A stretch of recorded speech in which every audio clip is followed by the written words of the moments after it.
लगातार 5 महीने की पदयात्रा कर रहे हैं, तो उनको पार्ट टाइम पॉलिटिशियन कहना, तो 24 घंटे जनता की नजर में है और लगातार पैदल चल रहे हैं।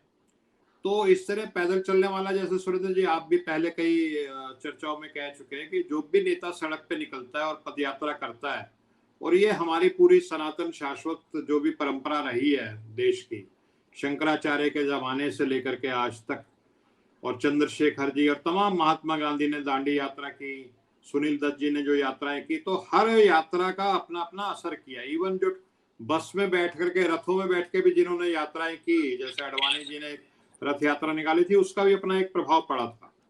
तो अभी तो लगभग 1 महीना ही हुआ है राहुल जी को चलते हुए, और जो रिस्पॉन्स आना शुरू हो गया है, और ना केवल रिस्पॉन्स लोकल केरल में आया या कर्नाटक में उन्होंने अभी एंट्री की है, बल्कि पूरे देश में जो है आम जो लोग हैं वो राहुल जी की तरफ देखने लग गए, जिस तरह से पहले नहीं देखते थे, इतना सीरियसली उनको नहीं लेते थे, अब सीरियसली लेने लग गए। और दूसरा, उनकी पार्टी के अंदर भी जो बगावत के तेवर दिखा रहे थे नेता, कभी G23 के नाम से, कभी किसी और के नाम से, वही सोचते हैं कि राहुल जी एक कमजोर नेतृत्व है। तो जब नेतृत्व कमजोर होता है तो जो सूबेदार होते हैं या दूसरे जो होते हैं वो आंखें दिखाते ही हैं।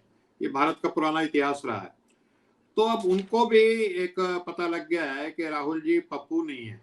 और मैंने पिछले शो में भी कहा था कि अब इस यात्रा के बाद राहुल जी पप्पू नहीं, वो पप्पा हो जाएंगे। तो और वो हो रहे हैं, वो जो प्रक्रिया है, जो उनकी ट्रांसफॉर्मेशन की प्रक्रिया है, जो उनका मेटामॉर्फोसिस है, वो लगातार हो रहा है। लोग देख रहे हैं, जैसे लोगों ने चित्र देखा कि बारिश में, मूसलाधार बारिश, मतलब वो इलाका ऐसा जहां बारिश होती है बहुत तेज, शायद हमारे उत्तर भारत में उतनी मूसलाधार बारिश पहाड़ों पे होती होगी। तो इतनी मूसलाधार बारिश में वो खड़े रहे, अपना भाषण देते रहे, और उन्होंने कहा कि देखिए ये बारिश भी मेरी भारत जोड़ो यात्रा को रोक नहीं सकती।